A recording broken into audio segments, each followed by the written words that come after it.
Yo ho ho, welcome back to another video. I hope you're keeping well. So today I'm going to be talking you through the books that I read over the summer, and I'm sorry this video is up so late. You should have seen it at the start of last month, but I've been under a little bit of family strain. I put a post up on my Instagram about it, but now I'm back. So you're going to see a little backlog of videos from me this week, and then I'll be getting into my spooky ooky stuff because this is my season. This is my time to shine with content, so I'm really looking forward to delving into some of the horror content that I've got planned for you. But firstly, let me talk to you about the books that I read over summer. So let's get into it. The first book that I picked up was The Things We Lost in the Fire by Mariana Enriquez. This is a collection of 7 short stories. They all center around gothic horror, but they have really interesting themes such as poverty, womanhood, addiction. There's a lot of social commentary and criticism on Buenos Aires and Argentina and the corruption that has happened there. I think they were a really interesting selection of powerful stories, each one being vastly different from the last, and the way these characters have trauma in their lives and they're very much haunted by the trauma, and the way it kind of manifests itself in their day-to-day life. There's a lot of psychological stuff that happens in this that I thought was really interesting to read about, and it gave me a bit of food for thought. You can definitely go into it and read it as a series of like kind of scary stories if you want, but I think the social commentary is there and it very much makes you think about what's happening in this country and to its people. So I thought it was quite eye-opening in that respect, and I also really appreciated the namesake story, The Things We Lost in the Fire, at the end, which was just a really powerful story of womanhood and the horrifying things that can happen and the way they try to take their power back. It was horrifying and powerful at the same time. So yeah, really recommend picking this up. Then I needed something a little bit lighter to read, so I finally picked up Before the Coffee Gets Cold by Toshikazu Kawaguchi. And this was just a beautiful series of stories. So there's 3 main stories in this, and they're all connected via this cafe. It's a little hole-in-the-wall place in Tokyo that you are able to sit in a certain seat in the cafe and have a coffee, and you're able to travel back in time. And there's all these rules you have to abide by if you do want to travel back in time. So most people don't even bother with it because it's just too complicated. But those who do have these really meaningful moments with people, and it could be lost love, it could be going back to see a friend again, and there's all these various different stories. I just loved this. It was so charming. It was so wonderful. It was a really nice series of stories that were very episodic, and it definitely made me want to delve back into this. So I've picked up the second collection of stories, and I'm ultimately going to pick up the third soon too, because I just couldn't get enough. My favourite story was probably the second one, about a woman who goes back to visit her husband as he is currently suffering from Alzheimer's and has forgotten her, and it's just so heartbreaking but lovely at the same time. I thought it was really well written. I felt like each and every character was carved out and fleshed out really well. So yeah, I'm looking forward to delving back into this world shortly. Then I read another favourite of the year, Blood of Elves by Andrzej Sapkowski. This is the 3rd installment in the Witcher series, but it is only the first full-length novel, as the first 2 books are short story collections.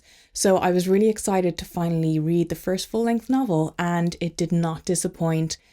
I feel already like this is going to be one of my all-time favourite series in the fantasy genre. Like, I couldn't get enough of this. I flew through it, and I really had to stop myself from binging the rest of the series because I wanted to read, you know, my summer TBR that I'd planned out, but oh, it was difficult. It was difficult because I couldn't stay away from this world. And what I really loved about it, and it was funny when I noticed it because I was like, oh God, I can't unnotice that now. But there are moments in this where the author does not shy away from dialogue. And there are pages and pages and pages of just solely dialogue, just back and forth between different characters. At first you might be like, oh, this is a bit jarring, you know, there isn't any sort of description of the area that they're at. There's never any mention of characters entering a room. They just end up joining the discussion. You're like, oh, you're here now, okay. And at first I thought it was a little bit jarring because like I've never experienced that before in a book. But There were these lovely moments between characters, even the moments of description of the world building.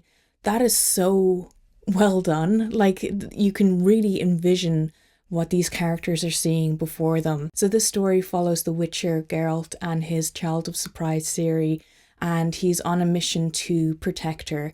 And so this follows a lot of her training and trying to decide what it is that he should do with her. What is his best route with protecting her? Because there's a lot of people who are after her, as she is a princess of a fallen city, and she's very, very much sought after because of that. I'm really looking forward to reading the rest of the series. I have it up here on my shelf, and I'm gonna try my best not to binge read it because I want to take it slow. I want to appreciate every single book. I'm going to be picking up the 4th book soon. The next book I read was A Head Full of Ghosts by Paul Tremblay. This is my first experience reading Paul Tremblay's work, and I didn't really know where to start with him, but I thought after reading the synopsises that this would be the most well-suited one for me, as I love the story of possessions. Like, the idea of possession is such a horrifying concept to me that I was like, this is the book for me. So this follows a family who are under a lot of financial strain. They have 2 young daughters, the eldest being 14, and she starts having behavioural problems. She starts acting out. She just doesn't seem like herself. She starts having these kind of violent outbursts, and her father starts to believe that she's not having any sort of mental illness issues, that she is in fact possessed by a demon. And this lands them into the position of being on a reality TV show called The Possession, where they document Marjorie's alleged possession and her ultimate exorcism. And it's told from the perspective of the youngest daughter, and she's basically recalling it back as she's currently working on writing a book with a writer. So she's just delving back into her past to talk about what she experienced in that period of her life. And I thought this was interesting in the sense of, like, there's also moments where it cuts to blog reviews of the TV show The Possession, so that gives the reader an idea of what people were watching in their homes. I at first was like a little bit weirded out by all the kind of terminology that were used in these posts. They very much read like Tumblr posts from like 2013, but I appreciated them ultimately because of the fact that we were learning more and more about what this family was going through and how the TV show was directed and like how it was produced and all that kind of thing. There was a lot of things in this that I thought were quite interesting, and I read it very quickly, and I really appreciated that at the end of the book Paul Tremblay actually lists off some of his favourite horror works, horror novels, horror films, and a lot of the stuff on there is like, I've read that. So I'd get excited when I'm like, I've read that, I've watched that. I'm like, I don't know, I was feeling a little bit pumped about like my own taste. I was like, I have read and watched most of these, so yeah, I'm doing well. Then I read The Outsider by Albert Camus. This is a book that I'd been meaning to read for years, and I was always interested in it because I feel like you either have one of 2 reactions when reading it. You either love it and it's one of your new favourite books and you rate it 5 stars and it's a book that you always recommend people from then onwards, or you hate it and you think it's pretentious, you think it's a waste of time, and you think that anyone who recommends it is someone who doesn't know a thing about literature. So I have always wanted to know what side I'm going to land on, and unfortunately for some, I ended up really enjoying this. Now, I didn't enjoy it for maybe reasons why other people did. So our main character in this lives alone. He lives in an apartment, he works a job, he has acquaintances and some friends, I suppose, but he doesn't seem like he's very outgoing. He's very much seeming like an introvert. He's someone who likes his own time. And he is forced to put his mother in an old folks' home, and ultimately she ends up passing away. And this event ends up being a very significant moment in the character's life, not for the reasons that we initially think when thinking of losing a parent in that respect, but because of how people view him. And it's very much like a character study or a character assassination. And ultimately he ends up committing a crime and he ends up on trial. And it goes to show that it's very much a trial of social perception rather than a trial of evidence and all that kind of thing. And I just thought it was interesting in the sense of like, not just the character feeling isolated and maybe not, you know, acting the way that we expect someone to act in certain moments of their life. What I thought was more interesting was the societal judgment that he received, and how, you know, you might go through your life and you don't really think anything of the meaningless tasks that you do every day, or the way you conduct yourself, or the things that you have to decide for your family, but you never really think about how other people are going to judge you for this. So I ended up giving this book 4 stars. I enjoyed it for what it was. Like, the concept itself didn't blow me away, and I didn't think it was all that unique, but I liked the fact that it made me pick my own brain, and it made me question things, and it made me think about things within society. Usually when a book causes me to have that much introspection, it usually is rated quite high for me. So that is my reasoning, and I'm sorry if I've disappointed anyone with my rating. Next, I read another book centered around the theme of alienation. It's No Longer Human. I know that it is a famous Japanese classic, and I didn't really know what to expect going into it. I didn't know much about the plot. All I knew about this was that it's a book that deals with the theme of alienation throughout the entire novel, and that's what interested me about it in the first place. So our main character in this starts retelling his life from his childhood onward, and we are able to see certain elements about himself in the childhood era that you think, wow, he's quite caring, he's making a lot of effort. And one of the things that I thought was really striking was the fact that he very much feels like he has to put on a show. He was the class clown, and he felt like he always had to try to entertain people in order to get people to like him. And there are certain moments throughout his life that people see through this, and they see that it's an act. And this causes him great discomfort. He ends up working a series of meaningless jobs. He wants to be a cartoonist, but he's told time and time again that he's not good enough. And it's the idea of him giving up on this dream and ultimately becoming an alcoholic and using women and living off women. At a certain point, he's like going to the pawn shop with his girlfriend's clothes in order to get drinking money. Like, he is not a great character when he grows up. He's very misogynistic. He's incredibly just problematic all around. But I really like reading about characters like that. I like reading about flawed characters, because I think if you were to read about the perfect character, it would just be boring as hell. So that's ultimately why I ended up rating this 5 stars. It was the first 5-star read of the year. There was just something about how it was written, and it was written really, really beautifully, I have to say as well. But it just stayed with me for a good while after I read it, and I still think about it and certain moments within this. Very interesting character study yet again. I very much recommend this if you're into reading kind of sadder stories, or stories about alienation and all that type of thing. An incredible read. If you watched the last reading vlog I posted, you'll know that I read Bunny by Mona Awad, and this was kind of wild for me because it's not typically the type of book that I would usually pick up, and I was under the impression that it was dark academia, and just because it's based around a character that is going to college, I didn't really get any sort of academic vibes from it aside from the setting and the ages of the character. So I was a little disappointed in that respect. When people talked about this, they'd talk about how weird it was, how disturbing it was, and they were never really able to explain why. Our main character in this is Samantha. She is either 25 or 26. She's a little bit older for a college student, and she ends up getting involved with these girls who refer to each other as Bunny. They're known as the Bunnies, and they're like a mishmash of personalities. It's not really like a Stepford Wives type of thing where they're all perfect, but they're all kind of perfect in their own unique ways, if that makes sense. And Samantha very much like dislikes the bunnies. Her and her best friend make fun of them, but she's also intrigued by them.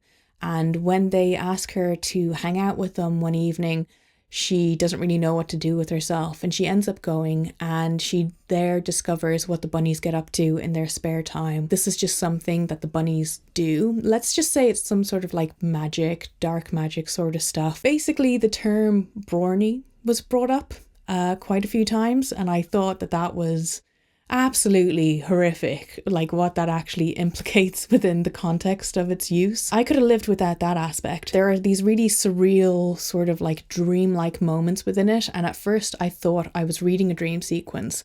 And then other characters start referencing it. I'm like, okay, so it wasn't a dream. So it's this kind of like magic that's just not explained. It's just accepted that this is what the bunnies get up to. It was still an entertaining read, and I think that's all I was expecting from it in the first place, from the reviews that I'd seen of it at the time.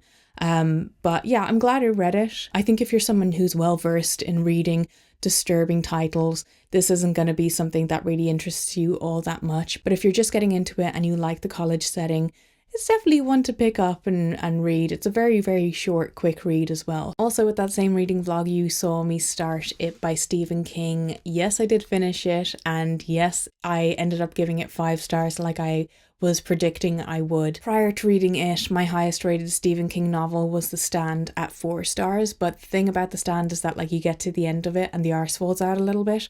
Whereas with it, I felt like it stayed on the same level from start to finish. One of the aspects that I loved about the horror in this was the fact that it starts from the very first page and it is nicely peppered throughout the entire novel. We're not waiting and waiting for these scary moments to pop up. They're just there when you need them to be. And I felt like they were very effective. Like I said in my reading vlog, I don't have a clown thing. I never found clowns to be creepy, but I was still able to find the moments with Pennywise to put me on edge and give me a good bit of anxiety, and I would worry about the characters who would be interacting with him and stuff. I also think that this is probably the most well-written Stephen King book that I've ever read.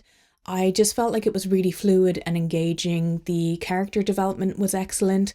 The dynamics within the friendship group, especially when they're younger, was really charming to read. There weren't any moments that I feel like there was any sort of major lulls. I felt like everything that was written within this felt that it should have been there, whereas a lot of the time when I read Stephen King, I always feel like there should have been some sort of editing or removing of kind of like filler. But with this, I was just interested to read every single bit of it. There were also some incredibly disturbing and violent moments throughout this novel.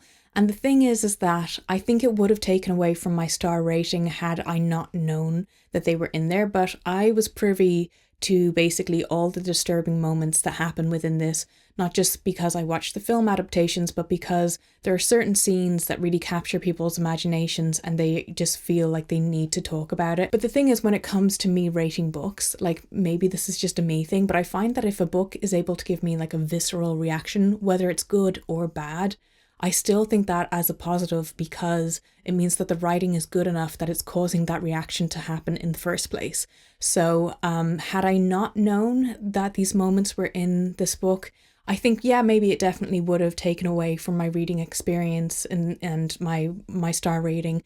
But because I was mentally prepared for them, I didn't really think much of it, and in some ways I think I was a little bit desensitized to certain moments too. You know, it happens when books have a lot of adaptations and a lot of hype behind them and all that kind of thing. But yeah, overall, I thought it was a fantastic read. Definitely my favorite Stephen King story so far. Then the next book that I read was The Only Good Indians by Stephen Graham Jones. Again, this was my first experience reading from this author. I really didn't know what to expect, especially since I haven't really read much of folk horror.